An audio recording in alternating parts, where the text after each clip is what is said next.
guys, here at HenGear.com and Seven Sons Farms. I'm out here getting ready to do some gathering.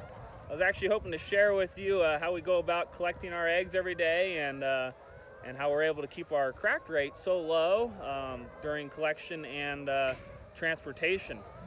We have a little over 7,000 laying hens on our farm in these portable 20 by 48 skid greenhouses that are, we move them every day throughout the pasture. Got a couple of them behind me right here and 3 more back that way. So yeah, hopefully you'll find this information helpful and we'll head on in and show you how we do this.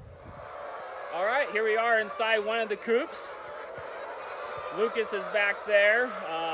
He's closing up all the nest boxes right now and removing any hens that might be inside. We don't like any birds sleeping inside the nest boxes overnight, making a manure mess of the pads. And that'll also keep your eggs much cleaner if you don't allow the birds to sleep in them overnight. We gather the eggs every day, roughly around 2, 3 o'clock in the afternoon is usually when they're all done laying.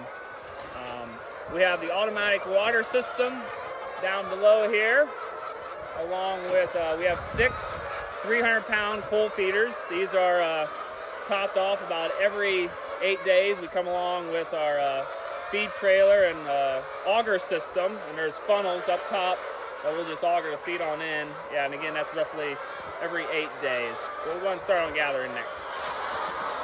Alrighty, so Lucas is opening up the nest box here.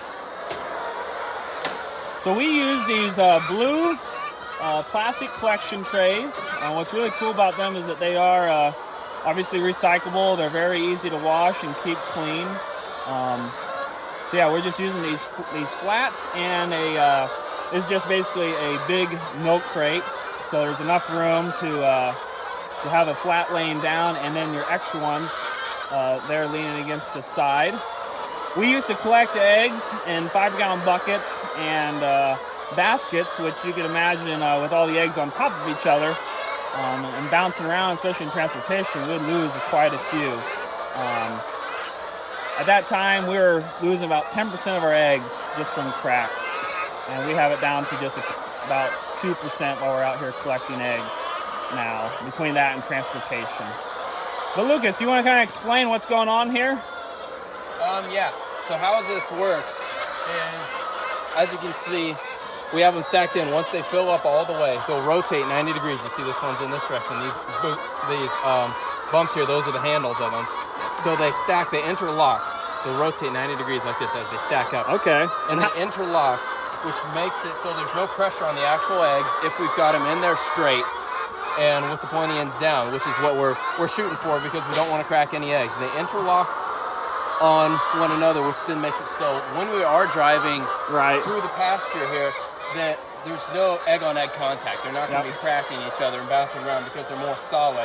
And all the pressure is on the actual flat as opposed to the actual eggs. Yeah. So we just keep moving on along here. These get pretty heavy once they get full. So we're not holding our basket. We're not one-arming it. We're taking, I finished this one. I'm going to gather enough right here that I have space that the only picking up of the basket I'll do besides carrying it out of the building is I'll just go straight here. And like that. That's all more lifting you're actually doing. And then the rest of it, I'm just leaning my body weight against it and I'm just balancing it on the nester right here. Okay. Alrighty, so then once we're done collecting, we'll just bring the eggs, the gathered eggs, back to the vehicle we're transporting them in, and we will just go ahead and get them offloaded. This here is 30 dozen. 30 dozen. And then, so a lot of the bigger jumbo eggs, we'll actually collect those separately and put them on top of there. Usually the stacks, they don't stack very nicely if they're just down there on the bottom somewhere. Then we just offload them 15 dozen at a time. We usually put an empty flat up on top just to kind of help secure and lock the eggs in during transportation. Okay, so that's how we collect our eggs here every day. I hope you found this video helpful, and stay tuned for some future videos. And if you'd like to learn more about our farm, visit sevensons.net, or if you'd like to learn more about the nest boxes and some of the other products we carry, visit HenGear.com. Till next time.